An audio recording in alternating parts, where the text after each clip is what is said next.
την άλλη μεριά ακούω για το Χατζηδάκη. Και στην πρόβα της ορχήστρας που έκανα στον Ορφέα για να παίξω το κοντσέρτο του Μπράμς με τον Παρίδη, στο διάλειμμα έρχεται κάποιος και εγώ καθόμουν στο πιάνο, αυτός πιάνει μεγάλη κουβέντα με τον Παρίδη και στο τέλος λέω, για μουσκινάτη, ποιος είσαστε? Μου λέει Χατζηδάκης. Χατζηδάκης, έχω ακούσει, θέλω πολύ να σε γνωρίσω. Μου λέει, ποιος είσαστε εσείς? Γιατί Χατζηνίκος, σας έχω ακούσει. Ξυριζόμουν, λέει, και άκουσα το κοντσέρτο Σοπέν. Και όταν τελείωσε το κοντσέρτο Σοπέν, λέω, ακούω τον Έλληνας τέτοιο Σοπέν, λέει. Και από εκεί ξεκίνησε η γνωριμία.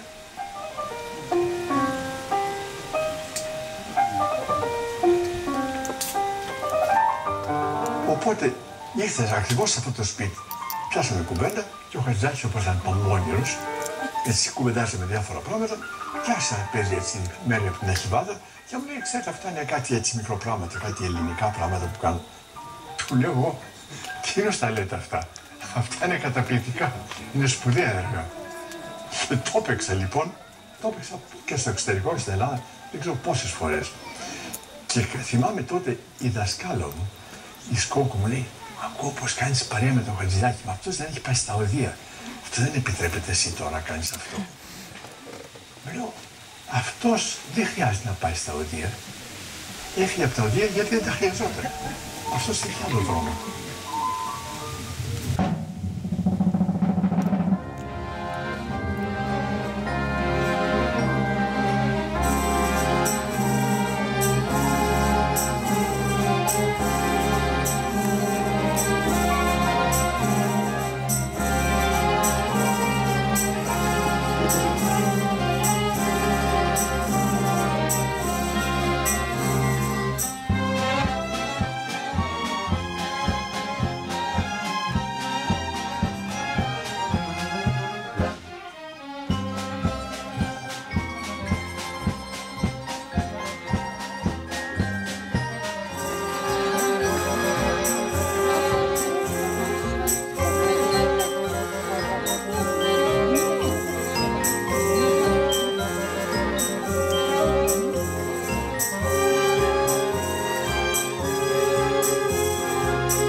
Σε μια παρέλαση στη Νέα Υόρκη, με μουσικές, με χρώματα και με πλημμυρισμένη από κόσμο την Πέμπτη Λεωφόρο, βρισκόμουν μια Κυριακή απόγευμα το φθινόπωρο του 1963, όταν συνάντησα μια γυναικούλα να περπατάει μοναχή με μια απελπισμένη αδιαφορία για ό,τι συνέβαινε γύρω της, χωρίς κανείς να την προσέχει, χωρίς κανένα να προσέχει, μόνη, έρημη μες στο άγνωστο πλήθος που τη σκουντούσε, την προσπερνούσε ανυποψίαστο, εχθρικό, αφήνοντας την να πνίγει μες στη βαθιά πλημμύρα της Λεωφόρου, μέσα στη θάλασσα που ακολουθούσε, μέσα στα γέρη που άρχισε να φυσά.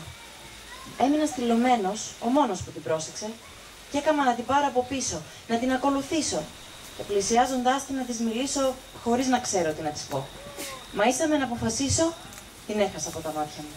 Έτρεξα λίγο μπρος, ανασηκώθηκα στα πόδια μου για να την ξεχωρίσω, μα η μεγάλη μαύρη θάλασσα του κόσμου την είχε καταπιεί. Μέσα μου κάτι σκύρτησε οδυνηρά. Χωρίς να καταλάβω, είχα σταθεί έξω από το βιβλιοπωλείο του Ριτζιόλη και στη βιτρίνα του, απέναντί μου ακριβώς, βρισκόταν ένα βιβλίο για τον Νταβίντσι με την Τζοκόντα στο εξώφυλλό του να μου χαμογελά, απίθανα ενιγματική, αυτόματα μεγεθυμένη, όσο η γυναίκα που χάθηκε στον δρόμο. Δεν ξέρω γιατί όλα αυτά μπερδεύτηκαν περίεργα μέσα μου, μαζί με ένα εξαίσιο θέμα του Βιβάλντι που είχα ακούσει πριν από λίγες μέρες και που εξακολουθούσε να επανέρχεται τυραννικά στη μνήμη μου. Τα 10 αυτά τραγούδια γράφτηκαν με ένα συγκερασμό απελπισίας και αναμνήσεων. Το θέμα είναι η γυναίκα έρημη μέσα στη μεγάλη πόλη. Το κάθε τραγούδι είναι και ένας μονόλογός της και όλα μαζί συνθέτουν την ιστορία της. Μια ιστορία σύγχρονη και παλιά μαζί. Και αν το κάθε τραγούδι είχε στίχους, θα έλεγε περίπου αυτά. Κοντέσα Εστερχάζη. Από το ανοιχτό παράθυρό μου κοιτάζω τα σύννεφα και πέφτουν στάλες χωρίς να καταλάβω αν είναι από τα μάτια μου ή από τον ουρανό. Στα λουλούδια που καλλιεργεί στο δικό της παράθυρο, η Κοντέσα Εστερχάζη, ακριβώς κάτω από το δικό μου δωμάτιο. Ο γιος της Κοντέσας, μαθητής που διάβαζε στο παραθύρι, είδε τις στάλες, γύρισε και με κοίταξε και μου χαμογελάει.